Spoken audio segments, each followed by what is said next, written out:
Muito bem, muito boa noite. Estamos começando mais um programa Nos Bastidores com o Marcelo Silver e hoje uma grande entrevista. Vamos estar conversando, falando com Rita Germano, uma das escritoras rio-grandinas, com um grande talento, já tem aí seus livros, vamos falar sobre esses livros, está saindo livro novo. Olha, de primeira essa entrevista você não pode perder, né? Além, claro, falar também sobre a educação aqui na pandemia, tudo que está acontecendo e como vai ficar essa história toda. Nós já voltamos, não sai daí.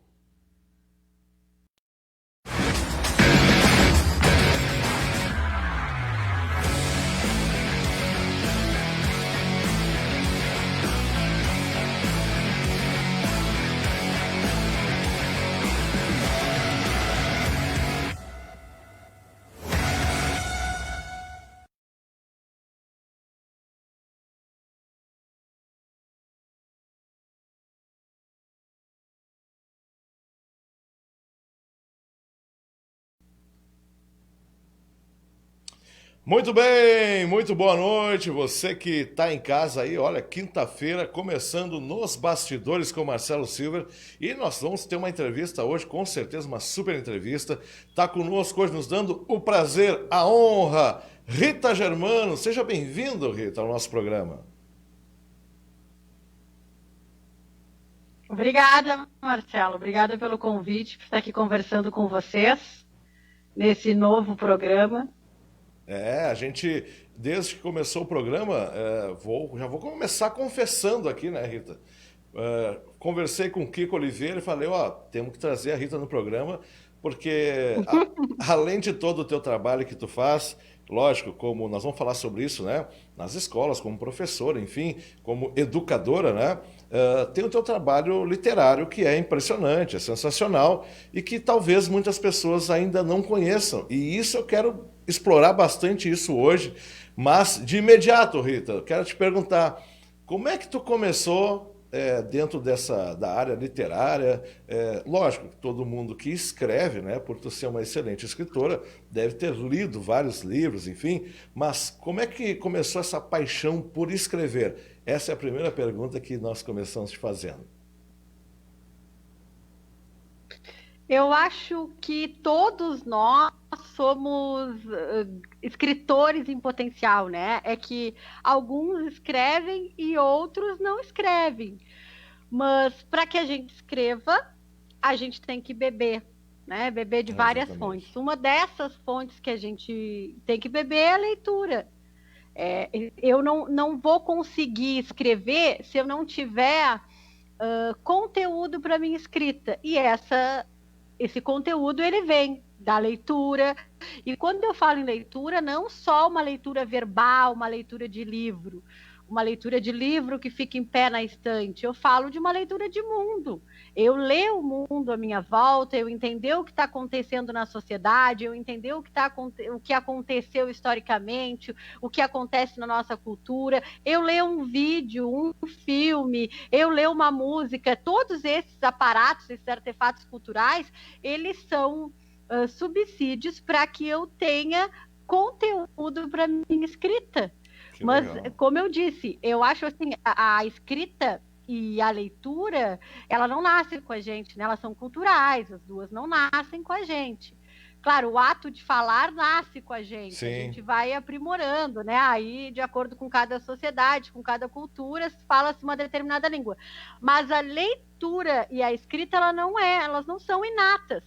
Então, a gente, claro, escolarizando isso, a gente começa a ter contato com a leitura e com a escrita de uma forma formal, né? Dentro de uma instituição escolar.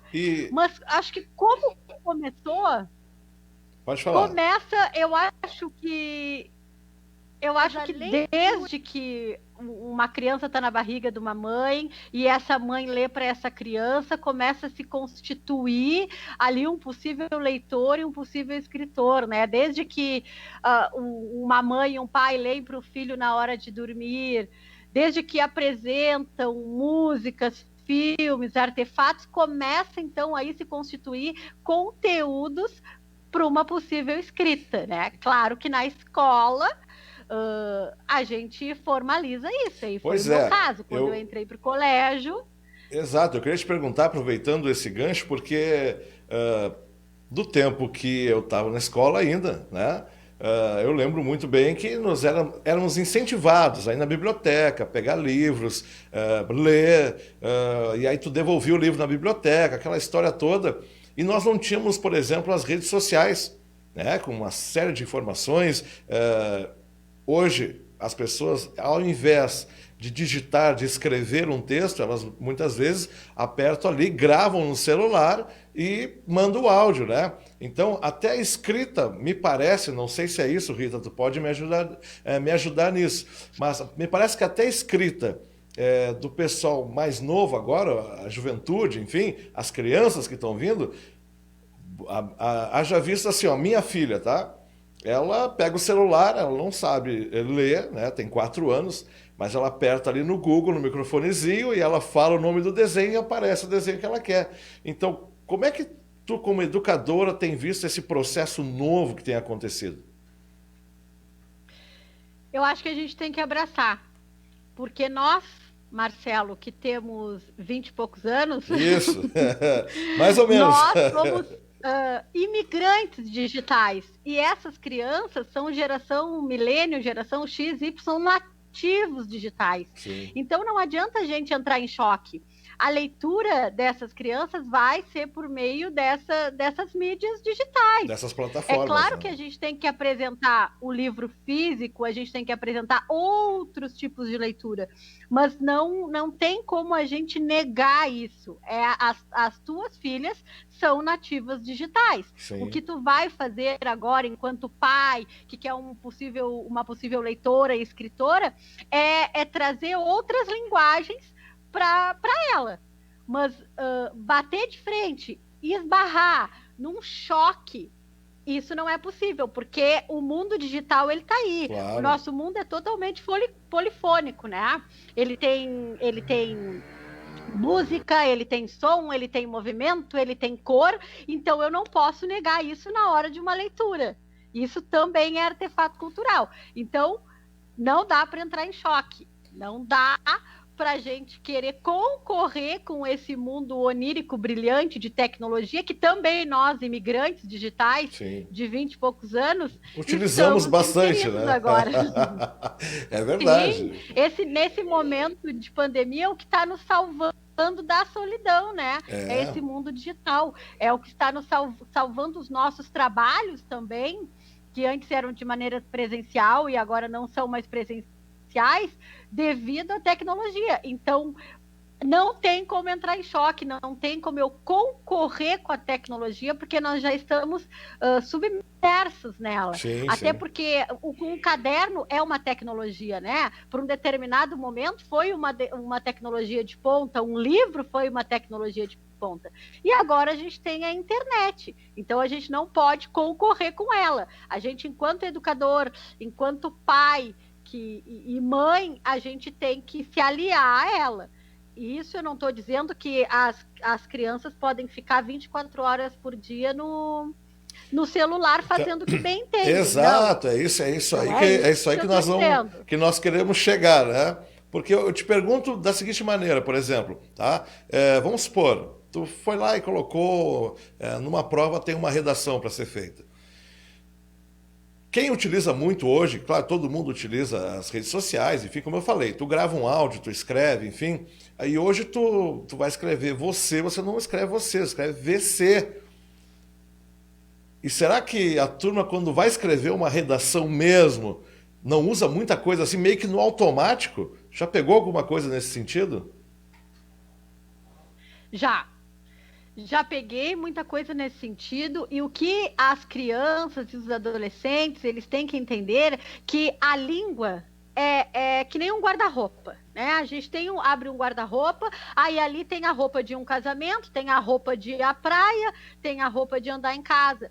E aí eu te digo, eu posso ir de terno para a praia? Eu posso ir de vestido de noiva para a praia?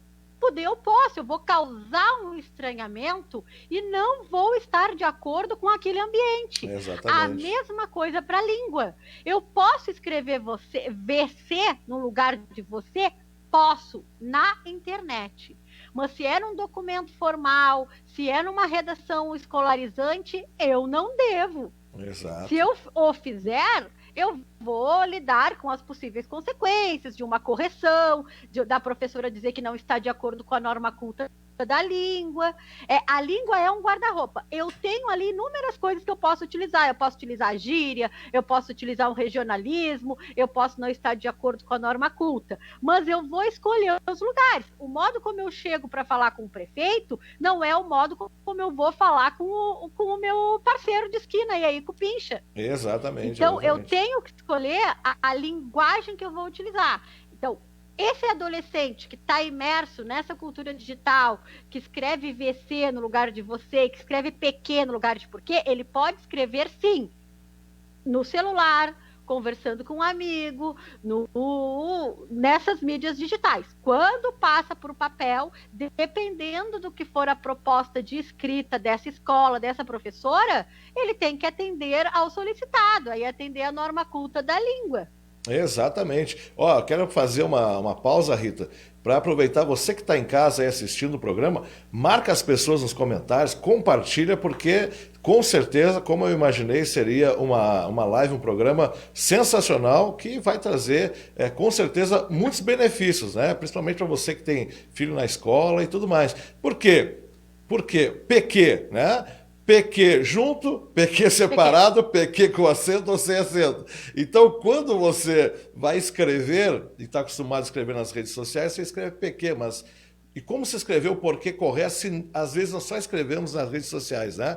E é isso que a Rita está falando, ó. Sensacional, Rita, muito, muito interessante, muito legal. E eu quero te perguntar, aproveitando, falando dessa parte de escritas da juventude e tudo mais, quando tu ainda não eras formada e tudo mais, né? Tu eras lá estudando ainda na escola, era diferente esse tempo, não tinha essas coisas, né? E eu me lembro, por exemplo, que nós éramos incentivados, por exemplo, alguém está de aniversário, o pai está de aniversário, a mãe está de aniversário, a gente escrevia cartãozinhos com a nossa letra, às vezes meio errado, enfim, e ali começava todo um processo.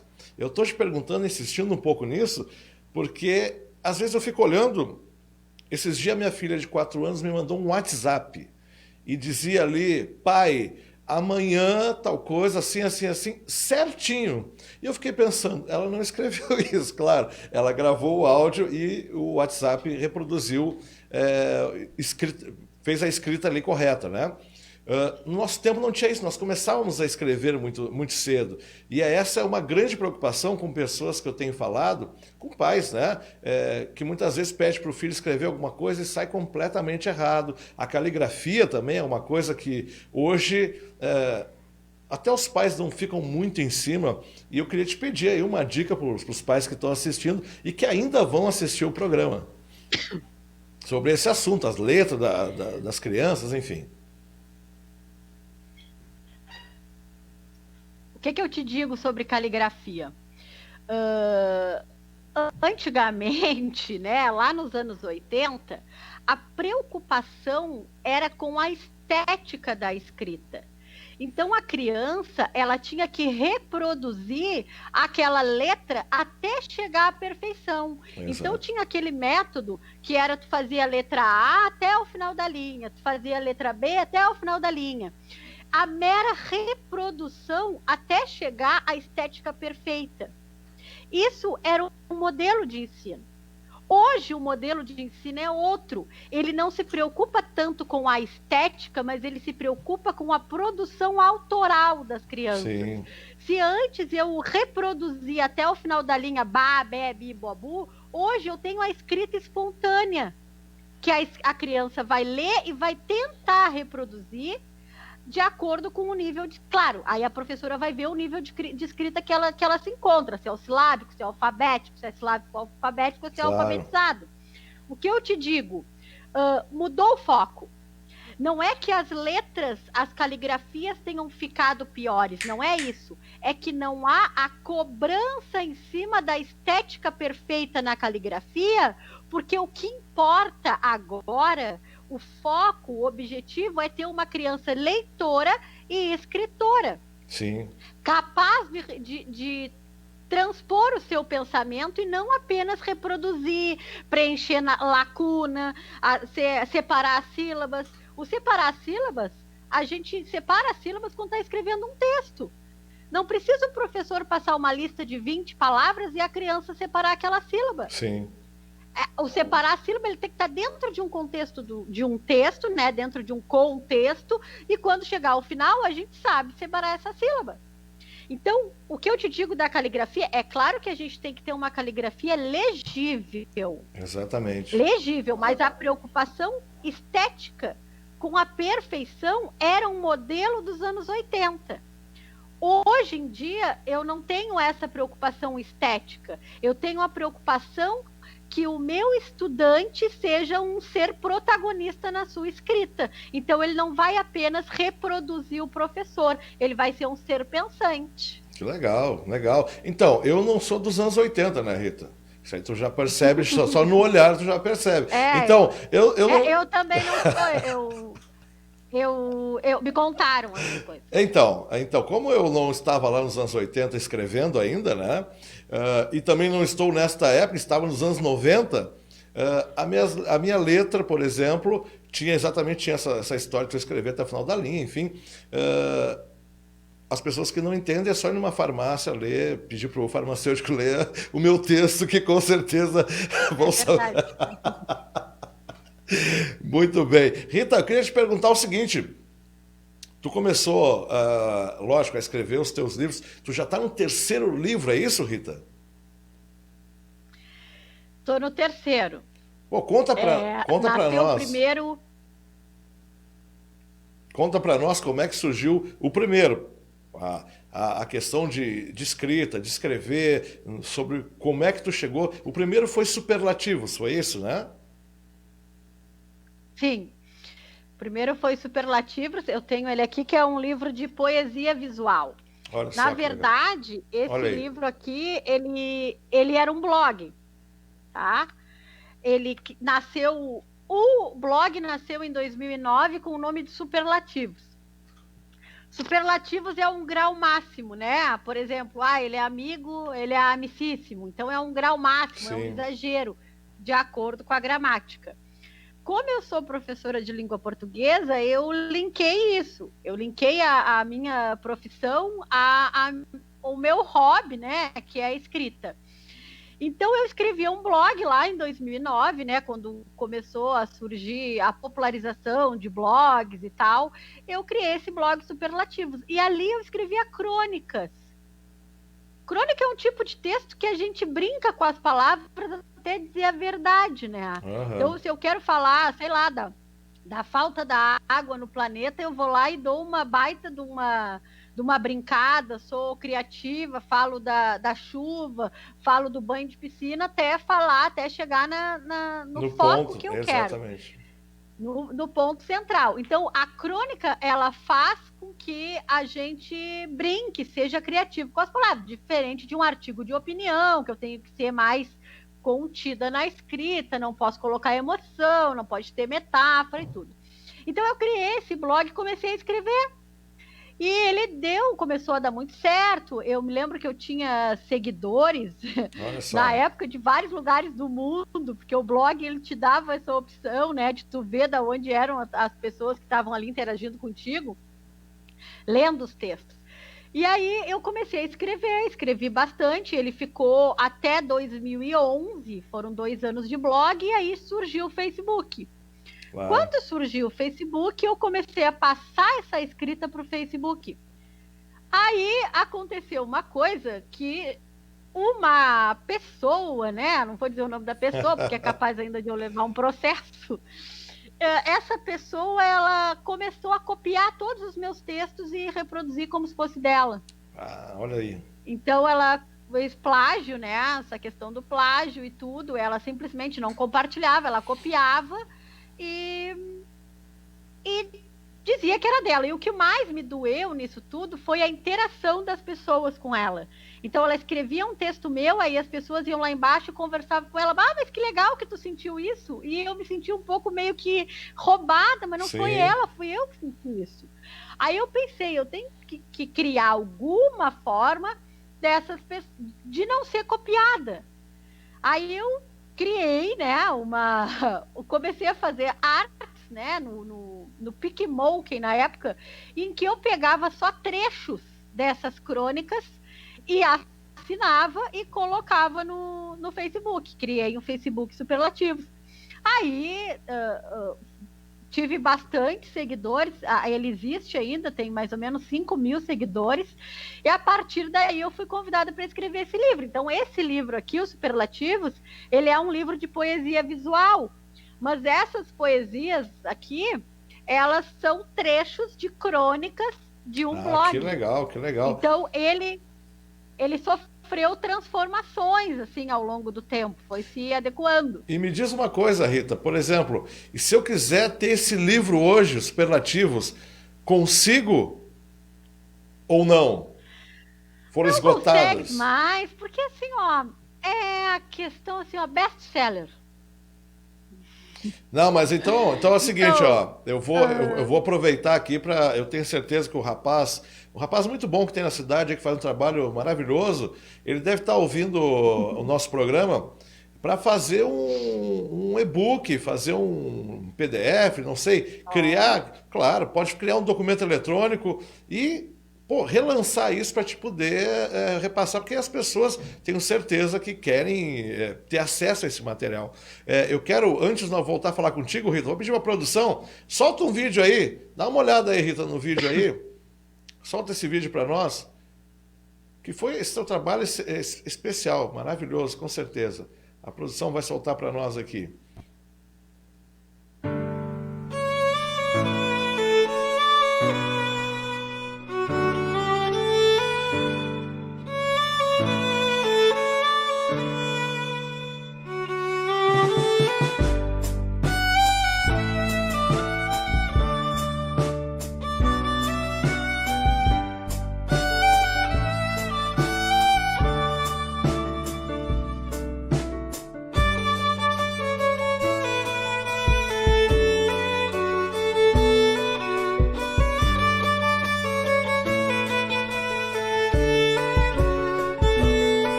Olha aí, Rita, que legal, hein? Esse aí, então, foi o lançamento dos Superlativos, é isso? É mesmo. Vá, que legal essa produção. É uma produção investigativa. Não, o pessoal passou a madrugada toda lidando aí, né?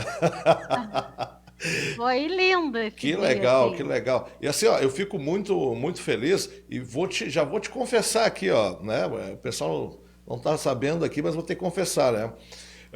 Tu lembra, em 2017, quando eu estive fora da cidade, fui trabalhar num jornal lá na cidade de Arvorezinha, no Norte Serra, e comecei a diagramar o jornal, enfim, trabalhava na produção lá.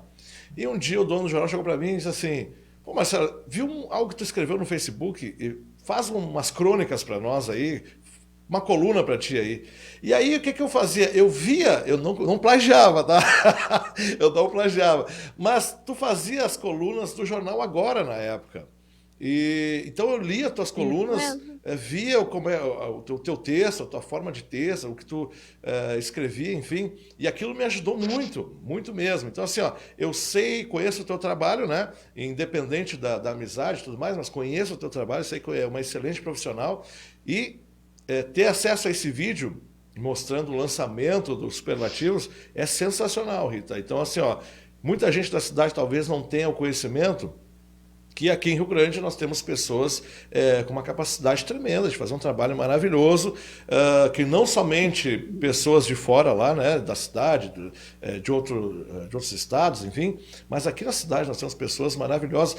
Por isso que eu te digo e insisto, né, os Superlativos têm que voltar de alguma forma. não sei se, se num e-book aí, um material digital, enfim, porque foi sensacional, com certeza. E as pessoas que tiveram acesso a esse material, com certeza trouxe algo para a sua vida, né? Mas não parou só nisso, teve o segundo. Como é que foi a história do segundo livro? Teve o segundo. Os superlativos até é uma ideia muito boa essa do e-book, assim, Claro. me roncou as tripas. Quando terminar a live, conversa com o rapaz aí, ó. Pois é. Dá um E eu me trabalho lembro para ele. também, Marcelo, dessa tua época de jornal lá em Arvorezinha, eu me lembro disso também, me lembro de todo esse processo.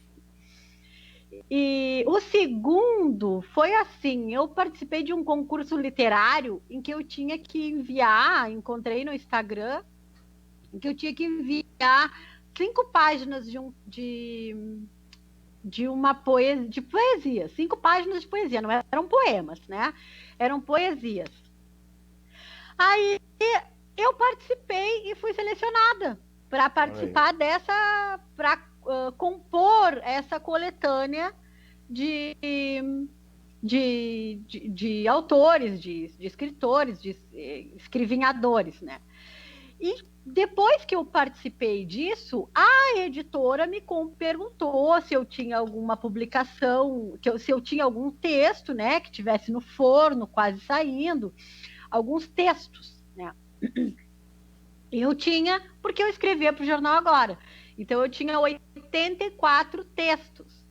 E aí ela disse, tu tens interesse em fazer uma obra solo e tal?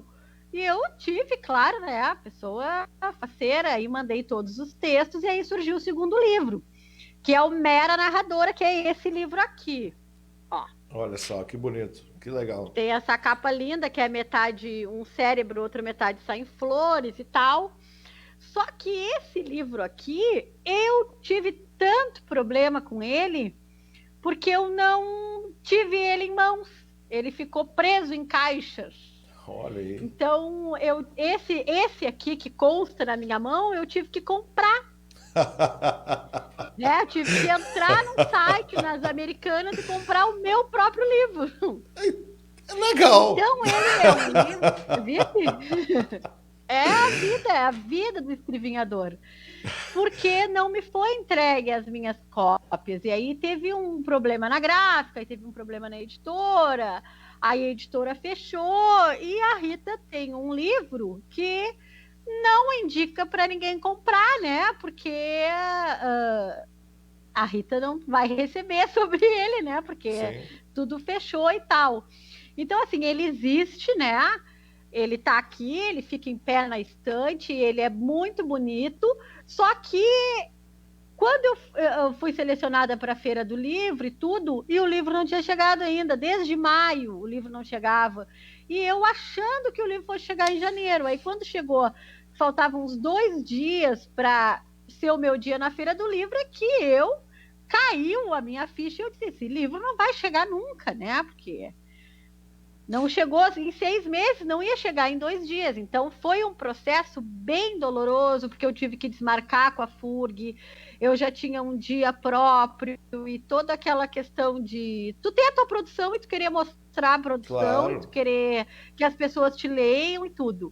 Então, eu desisti dele, né? Ele existe, mas eu desisti dele enquanto uma obra de mercado e repaginei todo. Claro. Aí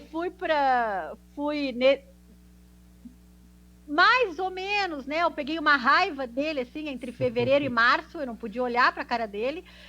Aí repaginei ele, botei o nome de Legítima Defesa, porque eu estava com a força do ódio no coração, né?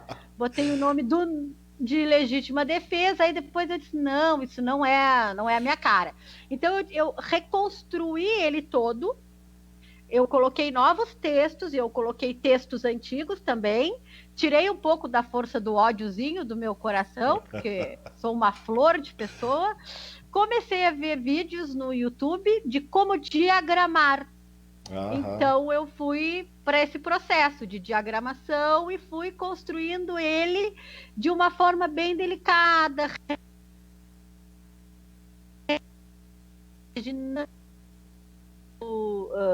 Aí coloquei outro nome, porque geralmente o livro de uma que é uma coletânea de crônicas, ele é o nome de uma crônica. Aham. Então o Mera Narrador é o nome de uma crônica. Aí então eu coloquei o nome que é esse novo livro agora, que tem uma certa produtora que falta fazer o sumário, sabe, Marcelo? Não, mas Não faz já o vai sumário. sair. Agora é apelo popular, né? Já vai. Vai. Então, aí eu coloquei o nome de Quanto Jeito Tem de Amor. Ah, Que legal. é mais realmente o livro tem muito amor ali dentro, assim, não o amor carnal, mas o amor por tudo. Sim. Vários tipos de amores, né, que a gente se debruça durante o dia, sei lá, um passarinho que uma vez tem um texto que eu escrevi que eu estava em Porto Alegre e escutei os passarinhos cantando num evento que eu estava, num seminário. Eu nunca imaginei escutar passarinhos numa selva de pedra. Aham. Então, isso te motiva, assim, à escrita. E aí eu vi que naquele livro tinha mais amor do que propriamente outro tipo de coisa que não foi o livro que me proporcionou, mas foram Claro. as pessoas que ficaram responsáveis pelo livro. Então, existe agora, saindo do forno, está quase pronto, realmente só falta o sumário mesmo, porque cada hora que eu leio, que eu faço uma revisão, eu coloco um texto novo, e aí o sumário tem Claro, que estar vai sendo mexido. alterado, Como é todo né? com imagem, está sendo alterado. Mas ele está aí agora, o Quanto Jeito Tem de Amor, está no computador, tem que sair desse computador com muito apelo popular. Esse livro Marcelo, essa corrente que vocês fizeram de dar R$1, né? Assim, cada comentário, eu posso fazer uma corrente dessa. Exatamente. Cada comentário que vocês fizerem, né? Inclusive, o livro sai. Inclusive, eu ia te perguntar se tu vai já passar esse dinheiro pro Kiko hoje, porque amanhã a gente tem ensaio. Aí ele ficou de trazer uma coca pra gente tomar aqui. Ele vai levar uma barecola pra você. Porque eu disse que cada comentário que ele recebesse, ele era uma pia de louça para ele lavar. É verdade, eu li isso aí também. Eu li isso aí também. Mas deixa eu te contar uma coisa, Rita. Tu falou aqui do teu livro, que tu escreveu, enfim, e aí tu teve que comprar teu livro. Eu lembrei de uma história que aconteceu em 2000... Comprei meu livro. 2007, tá? 2007, eu morava em Porto Alegre e estava cantando por tudo que é lado lá, enfim. E um dia, aí eu cantei nos eventos de uma rádio e tudo mais. E um dia eu tô passando nos camelôs de Porto Alegre e escutei a minha voz cantando naqueles radinhos que ficavam no chão de Porto Alegre ali, com os DVDs, CDs piratas. Não foi numa loja americana que eu comprei o meu trabalho, mas foi no camelô de Porto Alegre. Mas é legal isso aí de ser comprado nos camelô. É legal as pessoas fazerem o xerox do teu livro, né? Sinal de que a gente sabe que a literatura, que o DVD, que o CD não chega a todo mundo, né? Verdade, a gente sabe que agora se popularizou com a questão de baixar música e tal, do Spotify. Mas é legal isso, é um reconhecimento, né? O detalhe, é meio engraçado, mas é legal. O detalhe é que, da mesma forma que não te chegou os rendimentos, os royalties do teu livro, não chegou do meu CD também até hoje. Não chegou. Mas tudo bem, né? E nem vai chegar. Nem vai chegar. Marcelo, eu queria te dizer que uma convidada especial aqui, que está comentando, que é a Veridiana Caetano. Ah, que legal. Que ela diz que ela é minha agente. Olha Ela aí. é minha gente. Que legal. Eu não estou tendo acesso agora aos comentários em tempo real, mas depois, lógico, quando termina o programa, eu dou uma revisada em todos os comentários. Pessoal, muito obrigado. Não esqueçam de curtir a nossa página, porque outros programas vêm por aí e está sendo, como eu tinha certeza que ia ser, um programa maravilhoso. Rita, vou te pedir licença um pouquinho. Quero chamar os apoiadores do programa, porque sem os apoiadores a gente não consegue fazer esse trabalho. Vamos lá, produção? Solta os apoiadores para nós aí. Os apoiadores, tá, ok. Tá soltando já. Aê!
Muito bem, esses foram nossos apoiadores, as pessoas que estão acreditando no nosso trabalho, né? E se você tem a sua empresa e quer divulgar nosso programa, entre em contato conosco no WhatsApp 981-0474, 981-0474. É isso mesmo? É isso mesmo, isso aí. Entre em contato conosco, vai ser um prazer ter você junto com a gente. Rita, olha só, tá sensacional o nosso papo, mas eu quero te perguntar o seguinte: quantos anos tu ficou, ou quanto tempo tu ficou trabalhando, fazendo a coluna no jornal Agora? Quanto tempo tu fez lá? Porque agora tu tá indo para outro, escrever coluna em outro lugar. Fala um pouquinho para nós sobre isso. Eu fiquei 3 anos no Jornal Agora. E semanal era coluna no Caderno Mulher, era o Papo que Dure. E eu tinha 900 caracteres. 900 caracteres não dá para nada, né? Mas dá para a gente começar uma escrita para, pelo menos, colocar uma pulga atrás da orelha de alguém. Mas, na verdade, 900 caracteres é uma folha, né? Uma folha de ofício no Word, assim. Mas eu era apaixonada pela minha coluna, infelizmente, né? O jornal encerrou as suas atividades, que é lamentável para nossa cidade, para qualquer cidade não ter um meio de comunicação próprio, assim, né? Como um jornal, um argumento de autoridade. E esse pessoal do jornal, que o André Zenobini e a Annette Poole, eles criaram um site que é o O Litorâneo. Então, eles me convidaram todos os colaboradores do Jornal Agora, os colunistas, a participar desse novo projeto. Então, eu acho que agora eu começo em agosto, não iniciei ainda, porque está muito apertado, meu tempo está muito curto, né? Por incrível que pareça. E quero começar com muito investimento, assim, com muito investimento literário. E é ótimo a gente ter uma rotina de escrita. Claro que tu não precisa escrever, eu escrevia toda quarta-feira, eu enviava o texto toda quarta-feira para sair no sábado. Então eu precisava ter uma rotina. Como eu estou sem rotina, não quer dizer que eu não escreva, eu continuo escrevendo, só que sem aquela linearidade, né? Claro. Que a rotina proporciona. Então, vai ser também uma coluna semanal. Eu não sei o nome ainda, o André me convidou, eu disse que sim, mas a gente não amadureceu tudo isso ainda, não projetou ainda, mas eu acho que em agosto agora ela já vai estar no ar. Que legal, que legal. Mandar um abraço para o André, que é um excelente jornalista, né? Nos propiciou uma matéria da The Silvers aí também, alguns meses atrás, aí antes do jornal fechar. Então, um grande abraço e com certeza vai ser uma coluna sensacional, muito especial. Rita, ainda vou te perguntar, nosso programa, o tempo corre aqui de um jeito que eu não consigo entender. A gente começa a conversar com as pessoas, daqui a pouco o tempo voou. Mas tu também teve participação, fizesse um programa na TV Mar, se eu não me engano, o programa Elas, né? Como é que foi essa experiência desse programa? Como é que foi estar diante as câmeras? Eu fiz até com a Veri.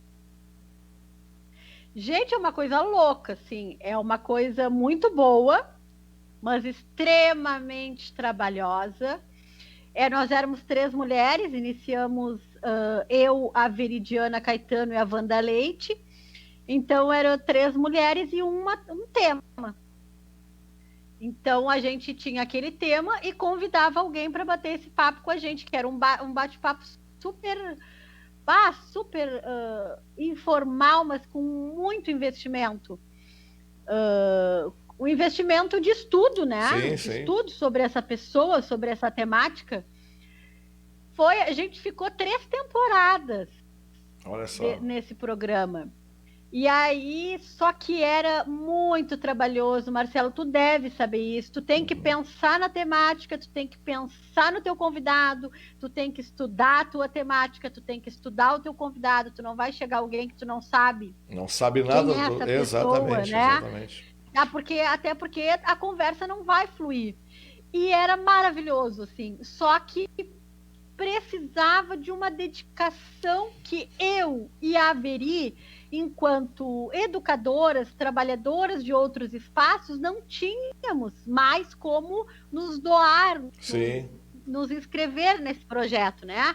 A Wanda, sim, era uma comunicadora, trabalhava com isso, mas eu e a Veri não tinha como a gente investir mais.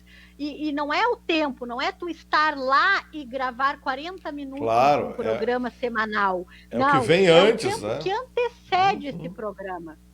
Exatamente. É o tempo que vem antes, é tu estudar a pessoa, é tu pensar na temática, é tu estudar a temática, é tu ver o que linka com essa temática de artefato cultural, é tu indicar um filme. Depois a gente tinha o nosso papo, que eram quatro blocos de 12 minutos, a gente passou para 3 blocos de 12 e eram quadros. Então eram elas no cinema, elas saudáveis. Que legal. Então, além do convidado, a gente tinha que ver os convidados dos blocos. E era maravilhoso. Só que te pedia, claro, te exigia muito tempo. Tinha que desprender um tempo bem grande, né? Porque assim, para tu estares hoje aqui na frente das câmeras, é porque atrás tu já trabalhou feito bicho, né? Sim. Aqui só vai fazer o que tu já produto final. Tu fez. Mas eu quero te perguntar o seguinte, não precisa dizer nomes, não precisa falar o nome da pessoa, não precisa não. Mas por acaso já pegou alguém lá no programa para entrevistar que tu perguntava e não desenvolvia, e tu não sabe o que vai fazer, e tu fica assim, e o tempo tá ali e parece uma eternidade, porque a pessoa não desenvolve, a coisa não acontece, e por mais que tu tenha estudado para falar, tu pergunta, tá, e tal coisa, a pessoa faz, então, e parece que não acontece, como é que é isso? Assim, vocês eram 3, né? Porque o nosso programa,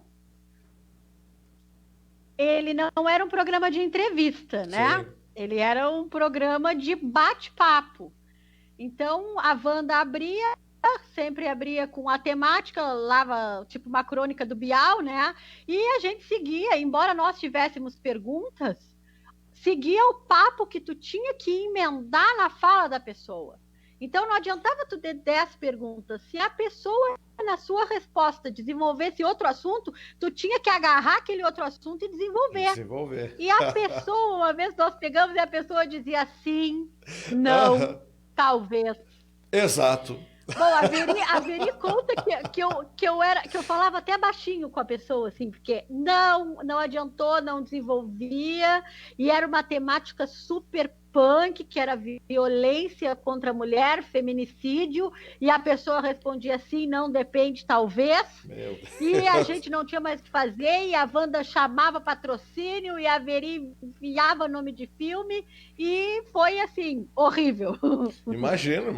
Eu te perguntei porque às vezes acontece. Aqui no programa, até agora, graças a Deus, tudo correu muito bem. A gente conversando com as pessoas e sempre desenvolveu legal. Mas eu já fiz programa de rádio também, onde já entrevistei pessoas, e que às vezes tu tá puxando, e não vem, a pessoa tá ali pro corpo presente, mas exatamente, ela te responde exatamente assim, pois é, é verdade, sim, então, não. Então... E é bem complicado. Aí acaba com o teu programa. Só que no rádio, não sei, nunca trabalhei, também não vou dar palpite furado. Sim. Tu abre teu computador e pega uma notícia e sai falando. E na TV? Não tem o que fazer. Que não tinha o que a gente fazer. Exatamente. A gente se olhava e nada, né? Indicava filme e nada. E foi horroroso. Imagino. Me diz uma coisa, Rita. Daqui a pouquinho nós já estamos meio que encerrando o nosso programa, mas eu tenho visto, tive a oportunidade de ir aí outro dia, né? Falar com o Kiko Oliveira, né, o seu esposo, e te vi quase enlouquecida de tanta live, de tanto trabalho, mesmo em meio à pandemia. Como é que tem sido essa tua nova rotina, né? Lives, enfim, como é que tem sido isso no teu dia a dia aí? Eu acho que todo mundo que está vivendo essa pandemia, que foi ceifado do seu trabalho presencial, né? E no meu caso eu falo as escolas, e eu não falo isso como uma crítica, eu falo isso como tem que acontecer mesmo, porque o vírus está aí, ele já tem nome, já tem sobrenome, Sim. Já está chegando nas pessoas que a gente conhece, e uma escola é o maior aglomerador de crianças que existe no mundo, e criança se joga no chão e se lambe, se beija, Exato. E criança é toque. Então, é necessário sim essa pausa, mas isso não significa que os professores não estejam trabalhando. É muita formação continuada. Tem 2 tipos de escolas, né? As escolas privadas que são regidas por alguns órgãos que estão em atividades domiciliares, e o município que ainda não está em atividade não presencial, né, que no município é outra nomenclatura, mas que está se encaminhando para isso. E isso não significa educação à distância. Sim. Isso significa um outro tipo de proposta para que essas crianças não percam o vínculo com a escola, não percam o desejo de estudar, não percam, não vou dizer conteúdo duro, mas não Sim. percam as aprendizagens, a motivação para as aprendizagens, tudo isso que a escola proporciona. Claro que a interação vai ser de outra forma, é uma interação como a nossa, é uma interação em plataformas Zoom, em Meet, Sim. e nada substitui a presença na escola. Nada substitui o contato, a aprendizagem entre os pares, porque uma criança na escola não aprende só com o seu professor, ela aprende resolvendo conflitos, ela aprende dialogando, ela aprende brincando com o outro, jogando, percebendo que o jogo tem regras sociais a serem seguidas. Tudo isso foi ceifado. Não estou aqui dizendo que não era para ter sido ceifado, era sim. Porque senão a gente, sei lá, tem 850 casos, não sei quantos casos teriam, né? Verdade. Porque cada criança que vai para a escola tem contato com as 25 crianças da sua turma, com as 25 da outra, e cada uma com a sua família. No ir e vir à escola, ela tem contato mais com não sei quantas crianças da van, com não sei quantas crianças do ônibus. Então, é um cálculo que eu nem sei fazer. É impossível. E é o mais acertado, né? É estar assim. Mas o que eu quero dizer é que isso não significa que os professores não estejam debruçados em leis, em marcos legais e muito estudo, porque quando nós voltarmos presencialmente, não é mais a escola que a gente tinha. A gente vai ter um outro modelo de escola, né, em que as crianças ainda não vão poder se tocar, uma outra forma, não vão poder se abraçar. Verdade. E eu quero, uma outra forma. Eu quero te perguntar o seguinte, para as pessoas, os pais que estão em casa, as escolas particulares estão fazendo esse trabalho, né, através de videoaulas, enfim, mas as escolas, acho que as municipais, as estaduais eu não tenho conhecimento, mas as municipais não estão fazendo isso. E aí eu te pergunto se tu tem algum conselho, por exemplo, para os pais que estão em casa, muitos ainda estão trabalhando, enfim, mas uma boa parte está em casa, está com seu filho e daqui a pouco já está 3 meses sem estudar, sem ler um livro, sem olhar uma matéria. Um conselho, o que tu pode passar para o pessoal que está em casa? Eu sempre digo que a artefato cultural a gente tem que beber dessa fonte, a gente tem que investir muito em literatura, tem que investir em filmes. Eu tenho um livro que eu gosto muito, que o nome é O Clube do Filme, do David Gilmour, em que é uma história real, em que ele conta que o filho, quando tinha 16 anos, chegou para ele e disse que não queria mais estudar. E ele respeitou, né? Se a minha mãe ia me levar pelas orelhas para o colégio, mas ele respeitou a decisão do filho e disse, então tudo bem, tu passa 1 ano em casa sem estudar, só que esse ano tu vai ler, tu vai assistir a 3 filmes por semana comigo e discutir comigo. Então o nome do livro é o Clube do Filme, é ele contando a história dessa interação entre ele e o filho dele nesse ano que o filho dele ficou fora da escola. Então foi a maneira que ele encontrou para dar um tipo de educação para esse filho. Uma educação não formal. Sim. Então ele assistia 3 filmes por semana com o filho, filmes indicados por ele, né? Não eram só filmes American Pie, eram filmes muito profundos. Então ele escolhia os filmes e ele discutia com esse filho esses filmes. Foi a maneira que ele encontrou. O que eu digo? Eu digo que as escolas privadas e as escolas municipais e as estaduais, elas bebem de diferentes marcos legais. mas que estão se encaminhando para um ensino não presencial também. Mas que enquanto isso não acontece, a solução é ouvir música, interpretar essa música, porque música é um texto. Eu agradeço muito a minha base musical, sei lá, dos anos 90, com Engenheiros do Havaí, com Titãs, com esse povo que escrevia letras de músicas ainda com muito... Letras maravilhosas, sentido. né? Com o Renato Russo, né? Se tu escutar uma música do Renato Russo agora, como tu escuta A Perfeição, por exemplo, do Renato Russo, Vamos Celebrar a Estupidez Humana, parece que a música foi feita antes de ontem. Exatamente. Não parece que ela foi feita lá em 1987. Então, são letras atemporais.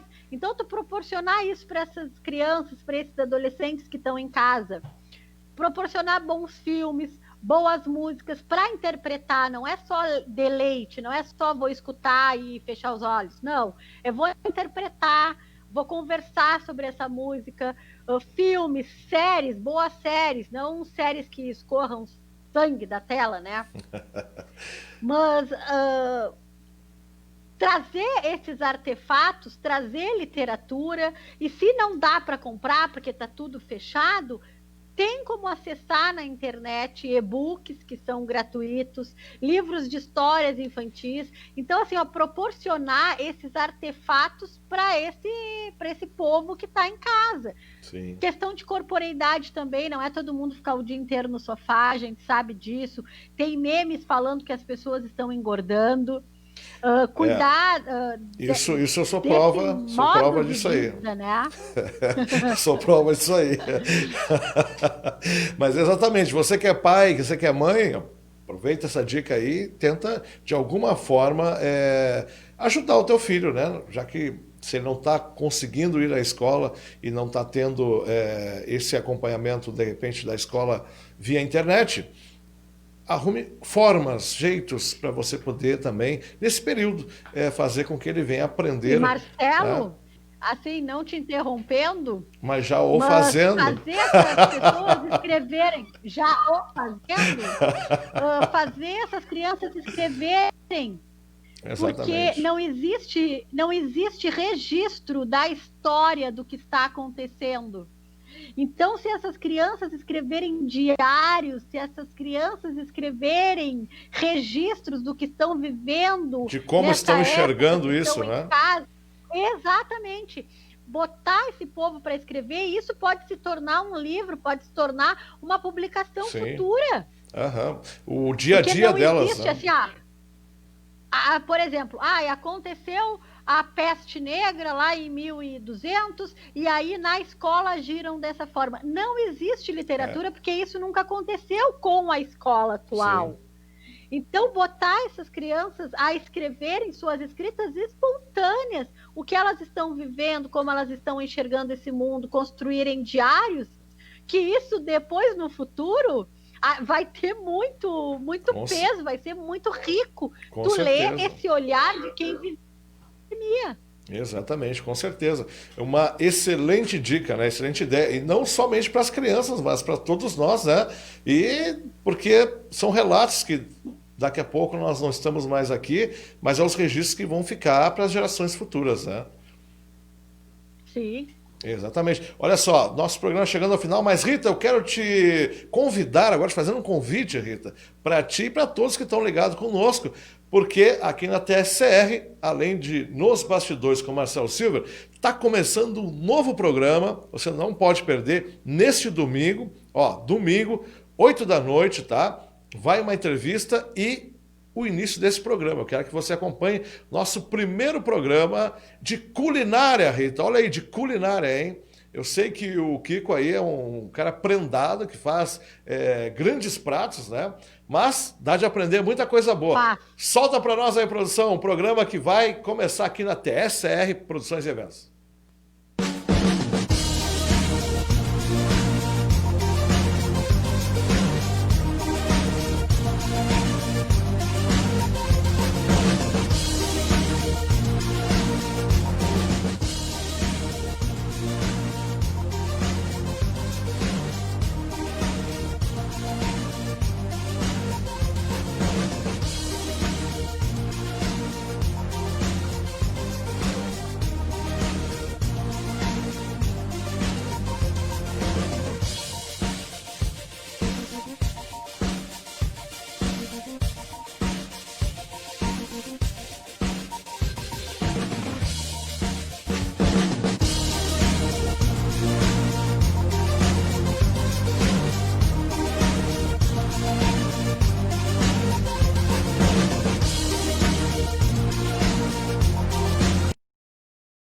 Olha aí, então, a partir de domingo, ó, começa o programa Mixer. Mixer, música com bom gosto. Olha, um excelente programa de culinária com o cozinheiro Guterres. Olha, sensacional. Nós já gravamos 2 programas que vão ao ar na sequência. E Rita, aí é que eu estou te falando. Cada programa de culinária acaba, eu e a produção temos que degustar ali para ver como é que ficou, né? Claro, ótimo. E aí tu imagina como é que está a situação. Olha, o Guterres é um excelente cozinheiro, o programa está sensacional. Você que está em casa aí, assiste no domingo, você vai aprender a fazer assim, ó, pratos maravilhosos. E como é que vai ser o programa? Todo programa vai ter uma temática, né? Como o nome do programa é Mixer, música com bom gosto, todo programa ou vai ser um grupo musical ou vai ser o nome de uma música e vai ser o prato que ele vai fazer, que ele vai criar lá para nós e vai fazer. Então, assim, ó, vai de samba, rock, assim, ó, excepcional. Quero mandar um abraço pro Guterres, que está fazendo um trabalho maravilhoso. Domingo, 8 horas, aqui na nossa página da TSR Produções e Eventos. Rita, não vai perder, hein? Ó, vai ser sensacional. Rita, não vou perder. Olha só, para terminar nosso programa, vamos para a última pergunta e depois eu vou abrir um espaço para te deixar umas belas e lindas palavras para nós, que estamos tão carentes, né? Dessa coisa de estarmos mais próximos, mais perto das pessoas e, devido à pandemia, a gente não está conseguindo estar mais junto com as pessoas. Então, depois eu quero que tu deixe umas palavras para nós aí, mas eu quero te perguntar, porque além de tu ter esse teu lado, além de ser uma professora formada, colunista, fez crônicas, escreve livro, então tu tem essa tua parte toda, vamos dizer assim, ó, artística, né? Pronta, legal. Mas não é só isso dentro da tua casa. Tem outra parte aí dentro também, que também tem a parte artística dele. Como é que é estar vivendo aí junto com esse cidadão, nosso querido Rodrigo Oliveira, o Kiko, o nosso guitarrista da The Silvers? Como é que funciona esse casamento maravilhoso? Por quê? Por que eu estou falando isso? Porque houve um dia, um dado momento na história de vocês, que vocês fizeram algo maravilhoso, que foi unir o rock à poesia. E eu queria que tu falasse sobre isso. Exatamente. Queria que tu falasse sobre isso um pouquinho antes de nós encerrarmos. Foi muito legal, assim. Porque ele entrava com a música e eu entrava com a letra, né? Então já tem até um filme chamado Letra e Música. Claro, engano, gosto muito de Letra e Música. Com o Hugh Grant, uma coisa assim. E foi exatamente isso. Então eu comecei a escrever, porque eu não sei escrever música. Eu não entendo quando ele começa a me dizer que aquela palavra não cabe naquele lugar, mas eu quero que aquela palavra fique naquele lugar. Porque aí vai ter um erro de prosódia, vai ter um erro de não sei o quê, que tem que mudar a sílaba tônica da palavra para ela entrar. Então, eu não sei escrever música, eu sei escrever. E ele faz a musicalização disso, fazia a musicalização disso, a gente fez várias músicas juntas, que são músicas lindas. Exatamente. E, claro, eu escrevo sempre de mesmo jeito, assim, ele sem saber, né? Então, às vezes ele diz, vamos escrever alguma coisa, é sempre o mesmo perfil que eu escrevo. Mas agora eu escrevi uma letra para ele, acho que faz uns 2, 3 meses, mas ele nem deu bola para essa letra. Olha aí, hein? Olha aí, produção. Musicalizada na coisa aí, deu uma musicalizada na coisa aí, mas deixou de lado, aí escreveu uma que eu achei maravilhosa. Apenas um sonho? Mas assim, ó, apenas um sonho. Que coisa linda, né? Isso aí, achei... Sabe quem é que escreve esse tipo de música? Um rapaz, um eterno apaixonado, Rita. Claro, foi isso aí. Eu disse pra ele que parecia Los Hermanos. Eu falei isso também e ele ficou bravo. Assim, ó, agora que vocês foram descobertos e tiveram até que mudar nome, porque isso é uma coisa muito positiva, embora tenha dado um baita trabalhão para vocês, né? Mas é uma coisa muito positiva descobrirem, aquela banda tá incomodando, eles têm que mudar nome, porque o nome tá registrado, parará. Eu indiquei para eles criarem a banda, para vocês, né? Colocarem o nome da banda de Los Germanos. Eu acho muito digno, mas ele não quis, não botou em pauta. Pois é, nem trouxe para nós.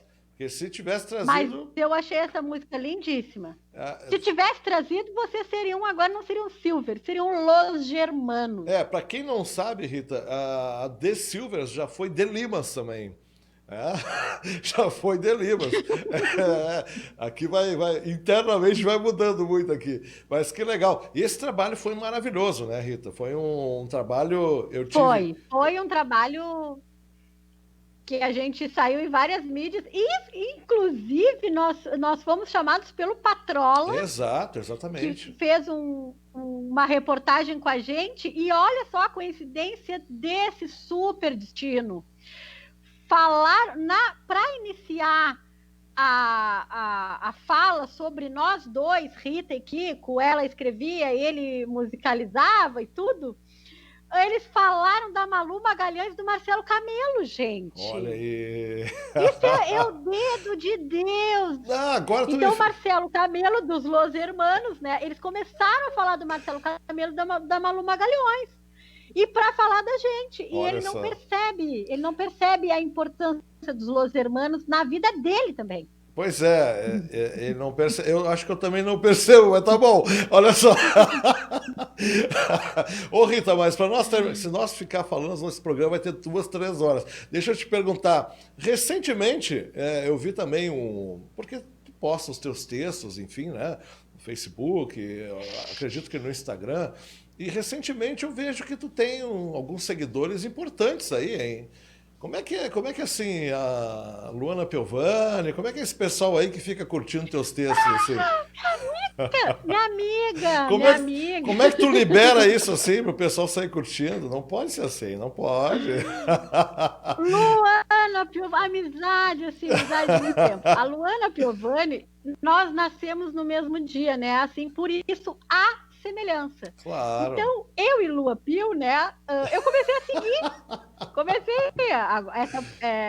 Comecei a seguir. E aí comecei a comentar e ela começou a curtir. E ela começou a comentar a minha curtida. E aí teve uma vez que eu escrevi um texto lá que deu um rolo entre ela e o Pedro Scooby, né? Que a gente acha que as pessoas... que é coisa de famoso... E ela escreveu sobre um texto da Marta, ela postou um texto da Marta Medeiros. Olha o rolo.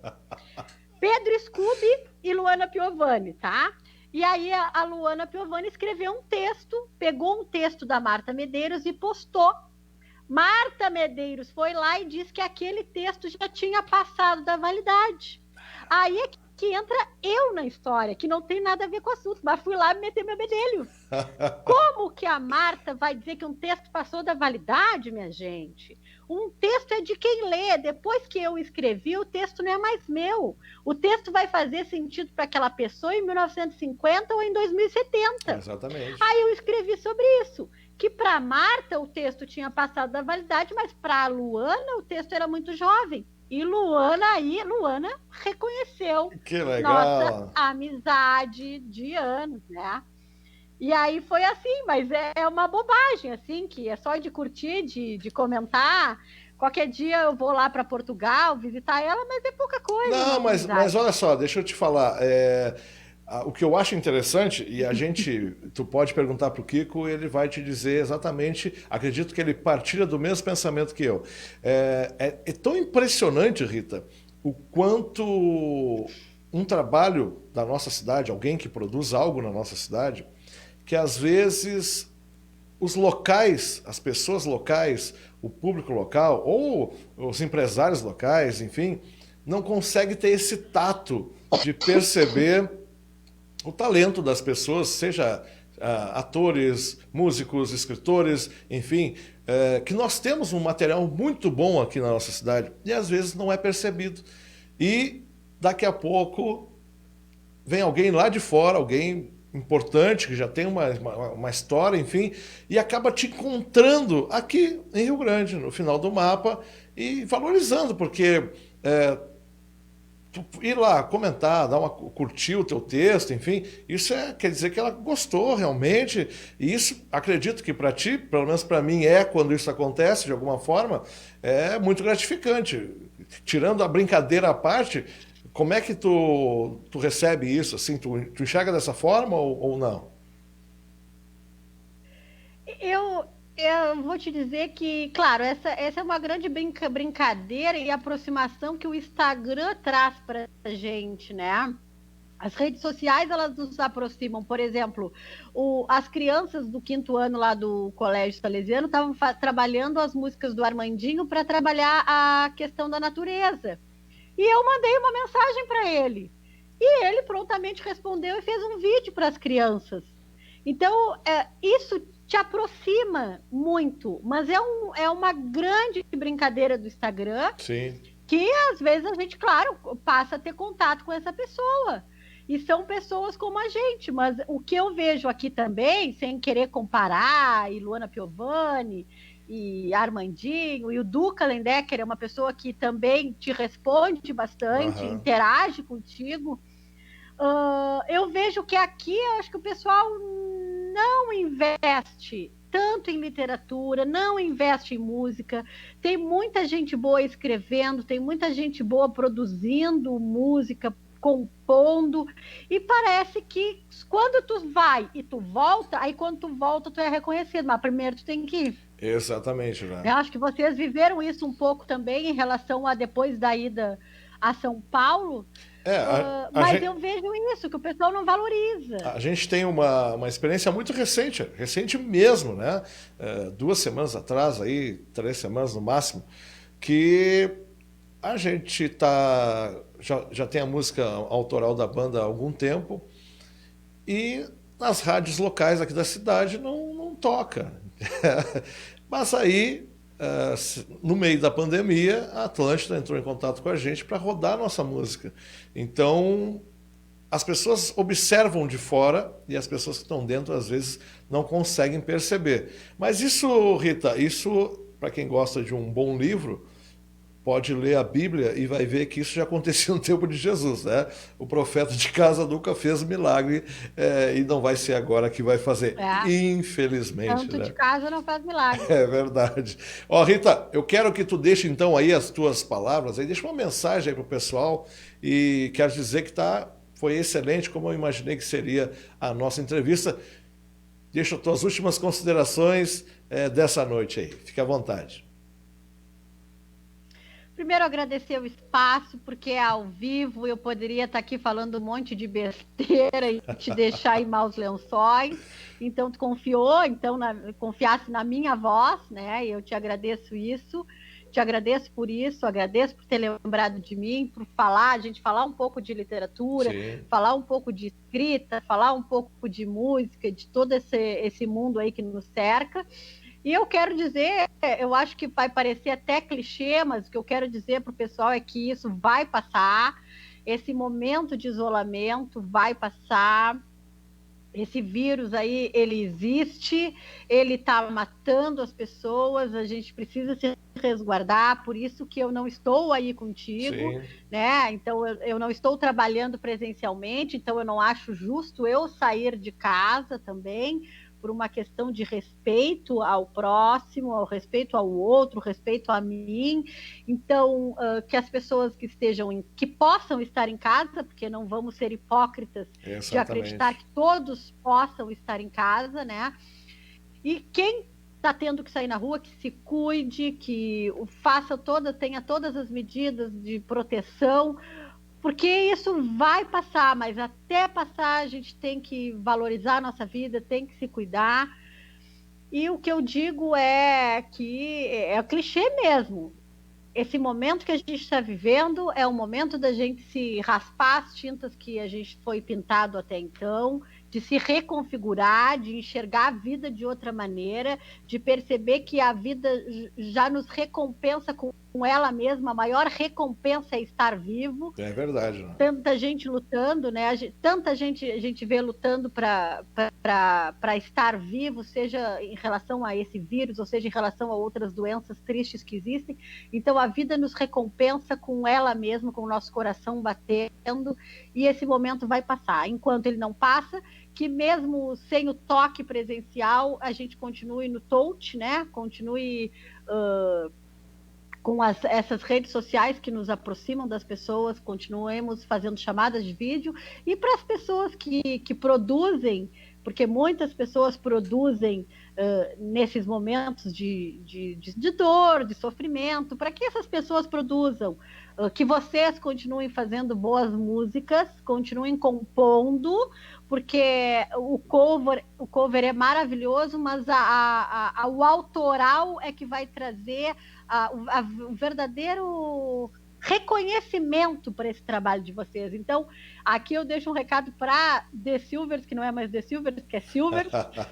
Deixo um recado para vocês, produzam a música autoral de vocês nesse momento, invistam nisso nesse momento, e também quero te parabenizar por estares criando vários momentos de interação com as pessoas, por meio desse teu programa e por meio do programa novo que está vindo, e é isso, e isso vai passar, mas enquanto não passa, vamos produzir cada qual no seu quadrado. É isso aí. Muito obrigado, Rita, sem palavras. E olha, quero te agradecer, primeiro por se dispor, né? Eu sei que tu tá nesses últimos dias aí bem ocupada mesmo, bastante correria. Eu só quero fazer uma ressalva aqui para a produção, que no próximo programa eu preciso também de uma tacinha com suco de laranja, igual a Rita, porque... vocês viram? Porque, não, peraí, né? Tem no mínimo... É muita elegância. No mínimo um suquinho, né? De laranja. Quero deixar um abraço, então, Rita, muito obrigado pela tua participação, obrigado às pessoas que ficaram conosco, que já compartilharam. Se não compartilhou, compartilha ainda e assista quantas vezes você quiser essa entrevista, porque vai ficar aí na nossa página, tá? Em breve tem surpresa aqui, Rita, tem coisa, muitas coisas acontecendo, vem surpresas aí, então fique ligado conosco. Mais uma vez, Rita, muito obrigado, deixa um abraço pro Kiko Oliveira e eu quero deixar um recado pro Kiko aqui. Kiko, tô só pelas torradinhas com tomate que só tu sabes fazer. Quando fizeres, pode convidar. Eu e a produção estamos aqui. Eu pedi para ele sair de perto de mim, porque senão ele fica me olhando e eu fico com vergonha. Então eu disse para ele ir para outro lugar. Marcos Lima disse que quer participar também das torradinhas, né, com tomate aí. Um grande abraço, Rita, muito obrigado, uma ótima noite. Obrigado você que está aí ligado conosco. Este foi mais um Nos Bastidores com Marcelo Silva.